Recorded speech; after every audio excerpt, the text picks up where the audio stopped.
ഉത്തർപ്രദേശിലെ ഗാസിയാബാദിൽ പ്രായപൂർത്തിയാകാത്ത 3 സഹോദരിമാർ ഫ്ളാറ്റിൽ നിന്ന് ചാടി മരിച്ചു. ഓൺലൈൻ ഗെയിമുകൾ കളിക്കുന്നത് മാതാപിതാക്കൾ വിലക്കിയതാണ് ആത്മഹത്യയ്ക്ക് കാരണമെന്നാണ് വരുന്ന വിവരം. ആത്മഹത്യാക്കുറിപ്പ് പോലീസ് കണ്ടെടുത്തു.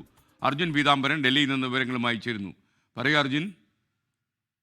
SK ഇന്ന് പുലർച്ചെ 2 മണിയോടെയാണ് ഈ ദൗർഭാഗ്യകരമായിട്ടുള്ള സംഭവം ഉണ്ടായിരിക്കുന്നത്. കഴിഞ്ഞ 4 വർഷക്കാലമായി ഈ 3 സഹോദരിമാരും 14ഉം 12ഉം വയസ്സാണ് ഇവർക്ക് പ്രായം.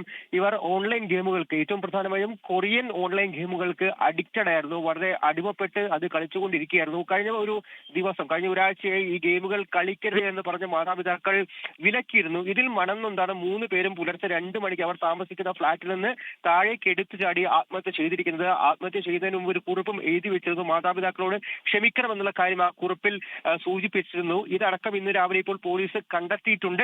കൂടുതൽ അന്വേഷണം തുടരുന്നുണ്ട് എന്നുള്ള കാര്യം തന്നെയാണ് നിലവിൽ എന്തായാലും പോലീസ് വ്യക്തമാക്കുന്നത്. ഈ 3 പേരുടെയും മൃതശരീരം ഇപ്പോൾ പോസ്റ്റ്മോർട്ടത്തിനായി ആശുപത്രിയിലേക്ക് മാറ്റിയിരിക്കുകയാണ്. ഈ മാതാപിതാക്കളുടെ മൊഴിയെടുക്കുന്ന അടക്കമുള്ള നടപടികളാണ് ഇപ്പോൾ പുരോഗമിച്ചുകൊണ്ടിരിക്കുന്നത്. ലോകത്തെവിടെയായാലും ഏത് സമയത്തും 24 വാർത്തകളും ഓഗ്മെന്റഡ് റിയാലിറ്റി പാക്കേജുകളും എക്സ്പ്ലെയിനറുകളും വിശദമായി കാണാൻ ഞങ്ങളുടെ യൂട്യൂബ് ചാനൽ നിങ്ങൾക്ക് സബ്സ്ക്രൈബ് ചെയ്യാം.